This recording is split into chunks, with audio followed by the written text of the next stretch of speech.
रोहतक में उत्तराखंड के सीएम धामी का प्रचार। उत्तराखंड के सीएम धामी ने प्रेस वार्ता की।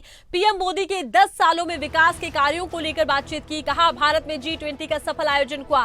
कोरोना के समय मुफ्त वैक्सीन लगाई गई। पूरा देश पीएम मोदी का परिवार के। सीएम धामी ने कहा, 4 चरणों में 270 सीटों के करीब आज बीजेपी पहुंच गई है। 3 चरणों में हम 400 सीटों को पार कर जाएंगे। मतदान प्रतिशत भले ही कम हो गया हो, लेकिन बीजेपी की जीत का प्रतिशत बढ़ने वाला है। विपक्ष पर सीएम पुष्कर सिंह धामी ने निशाना साधा।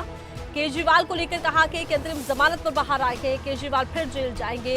मुख्यमंत्री कुर्सी केजरीवाल को छोड़नी पड़ेगी। विपक्ष को पता है उनकी सरकार नहीं बनेगी। ये गठबंधन सरकार बनाने का है कि नहीं है, ये परिवारों को बचाने का गठबंधन है, सीएम धामी ने कहा। जो उपलब्धियां हैं वो प्राप्त हो रही हैं, चाहे आज चंद्रमा में चंद्रयान स्थापित हो, आदित्ययान का सफल प्रक्षेपण हो, या भारत के अंदर G20 का सफल आयोजन हो। और इस G20 के सफल आयोजन ने पूरी देश दुनिया के अंदर भारत की शक्ति, भारत का सामर्थ्य और भारत की संस्कृति को दुनिया में ले जाने का काम किया है। अनेक ऐतिहासिक डिसीजन हुए हैं।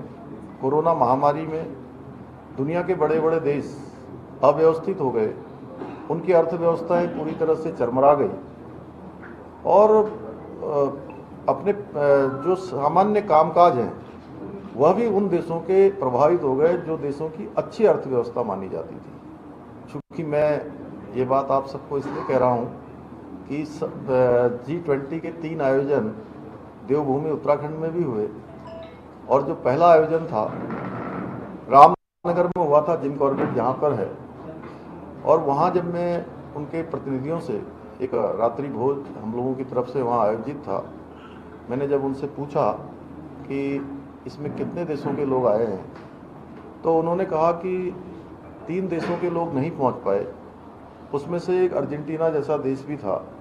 तो मैंने उनको पूछा कि अर्जेंटीना के लोग क्यों नहीं आए, तो उन्होंने कहा कि उनके इंतजाम नहीं हो पाए।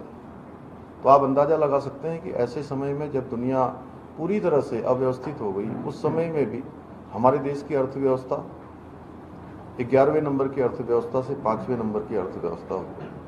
तो एक अच्छा शानदार जो हमारा नेतृत्व है, विजनरी लीडरशिप है, उसके कारण से संभव हुआ। गरीब कल्याण की योजनाएं देश के अंदर चली हैं। आज भी जहां मुफ्त कोरोना वैक्सीन देशवासियों को दी गई, लगाई गई, वहीं अन्न की योजना 2020 से शुरू होकर अभी तक चल रही है। बहुत सारी योजनाएं चली हैं, उन योजनाओं को आप सभी लोग जानते हैं, चाहे वो उज्ज्वला योजना हो, आयुष्मान भारत हो, जल जीवन मिशन हो, या इज्जत घर बनाए गए हैं, उज्ज्वला योजना है, ड्रोन दीदी, लखपति दीदी, PM आवास योजना, उन सब पर आप सब पहले से ही अवगत हैं। इस कारण से आज देशवासी एक तरफ देख रहे हैं कि पूरे देश को अपना परिवार मानकर मोदी जी काम कर रहे हैं, और दूसरी तरफ केवल अपने परिवार को ही प्रथम मानकर दूसरे लोग काम कर रहे हैं।